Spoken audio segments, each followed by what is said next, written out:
morning, my Florida Garden Escape channel, and welcome back. So this morning we are doing a seedling video.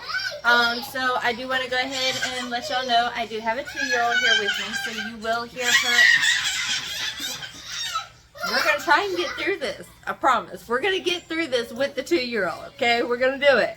But we are going to go ahead and jump into it. We're going to be planting 3 different types of plants today. And I'm going to be going over with you what I'm using, how do I get them pop, things like that. One moment. So anyways, like I was saying, now that I was being interrupted, I'm going to go over with you guys what we use, how we get our seeds to pop, things like that. So let's go ahead and dive into it and get this going. Alright guys, so here we have our pods. This is what we put our seeds in, and we normally put up to about 3 seeds in each pod to help germinate them better. So they just sit in water for, I wouldn't say no longer than 5 minutes, and they should puff up really good. First, they do come out looking like this. There is several different ones. These are actually peat moss. Some of these are actually fertilizers and things like that, and you can get these pods online at Amazon, and I'll share the link with you guys down below in the description, so that way you can, if you're wanting to try it like this as well.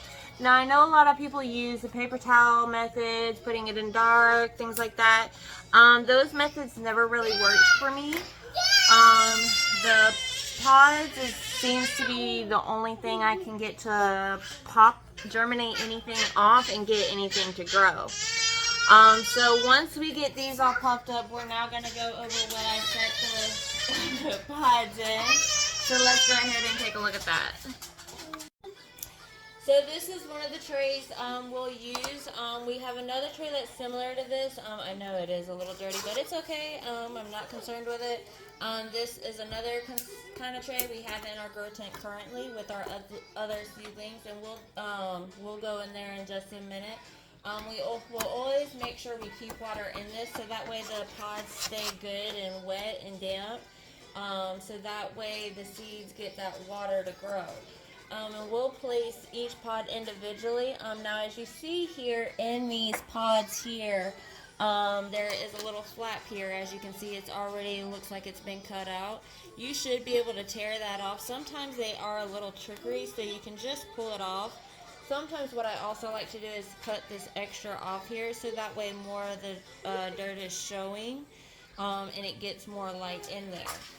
And then we just place those in there, stick the water in the bottom, and what I'll end up doing is leaving some of these spaces open, so that way I can just pour the water into the spaces and it can go to all the pods all together.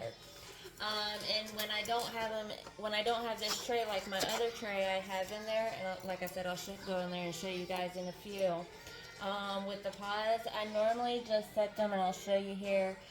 I'll just set them down just like that, and they'll stand, and I can set them up in a row. Now, we do have our labels and things like that. As you can see, this one was previously used for our time. We do have our labels, so that way we know what we're going to be growing. The 3 plants we will be growing today, I'm going to go ahead and show you this. So this is one for a basil opal. I don't know too much about these seeds. I know the purple leaves you want to grow during the winter time, as the purple leaves will attract that sun more. Now if you're doing this indoors, it's totally fine. It should work. One moment guys, got a toddler at the bottom here. And so the purple leaves you definitely don't want to have in too much sun. So I'm going to have to do a little bit more research before I provide you guys with too much, because I don't want to say something and it be the wrong information and then you guys go off of it. But I do know the purple leaves do attract the sun, so you definitely want to do purple leaves more in the shade, so that way they don't get burned. But we'll do some more research on the basil opal and see what it more requires, and we'll kind of let you guys know what we find out on that. And if you guys know anything about the basil opal, and if you have any advice, please feel free to reach out to us and comment down below and say, hey, this is the basil opal. I mean, we love to hear from you guys, love to hear your input. Now the next one we're going to be doing is going to be the tomato.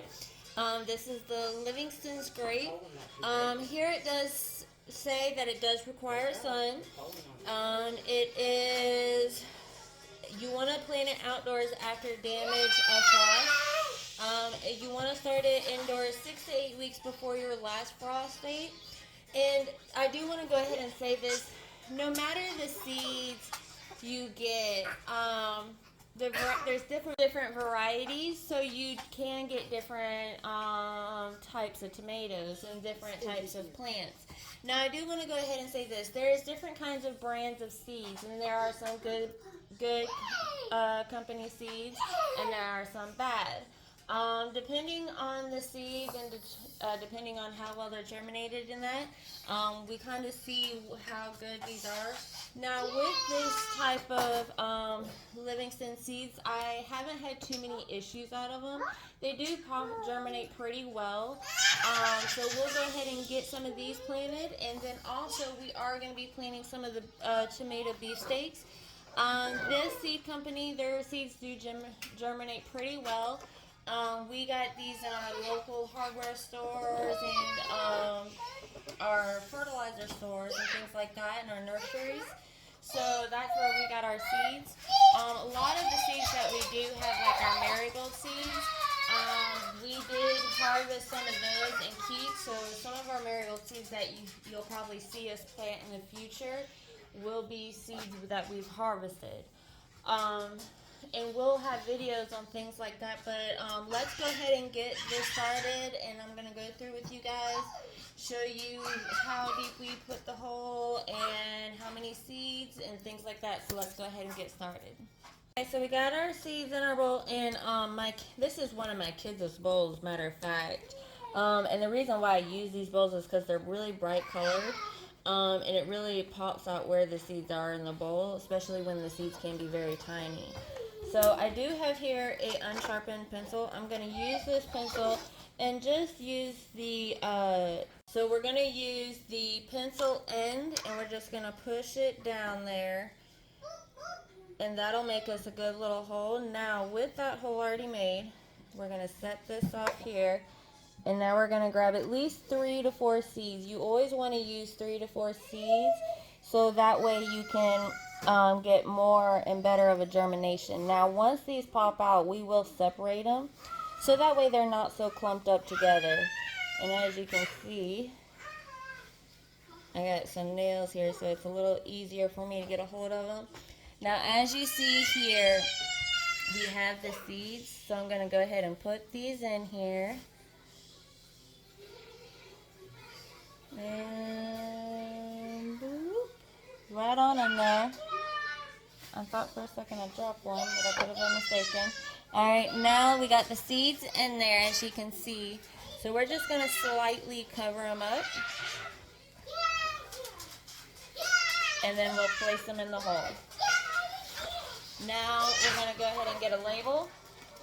And these seeds are the beefsteak tomatoes.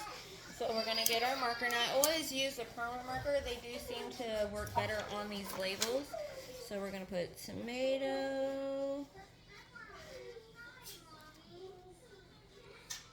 beefsteak.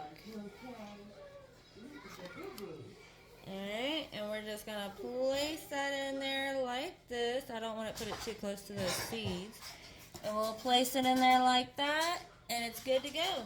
Now let's go ahead and do our, we're going to do a couple more pods of the beefsteak tomatoes. Since we're putting so many seeds in there, I don't want to do too many pods because we could end up getting 4 beefsteak tomato plants in one pod.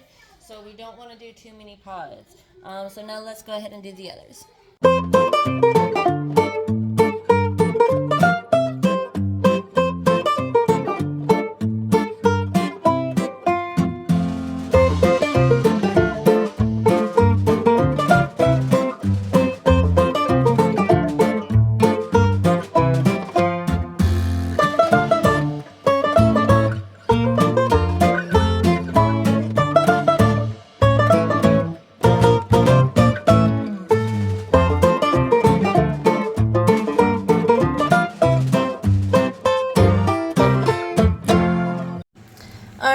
guys, so we got all the seeds planted here. We're now in the grow closet. As you can see, we got the basil opal, the tomato beefsteak, and the tomato Livingston grape.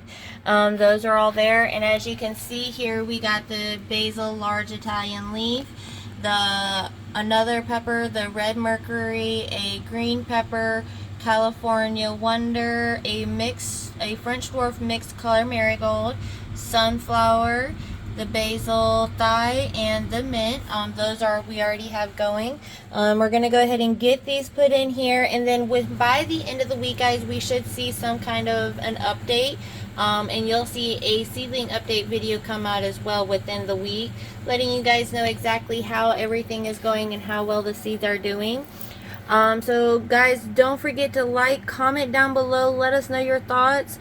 Don't forget to hit that subscribe button. Don't forget to hit that bell as well, so that way you get notified of all our new videos. We enjoyed having you guys here along with our trip to get our seedlings planted. I do hope you guys have a great and wonderful rest of your day. You guys stay wonderful, stay gardening, stay growing. Have a good rest of your day. Deuces.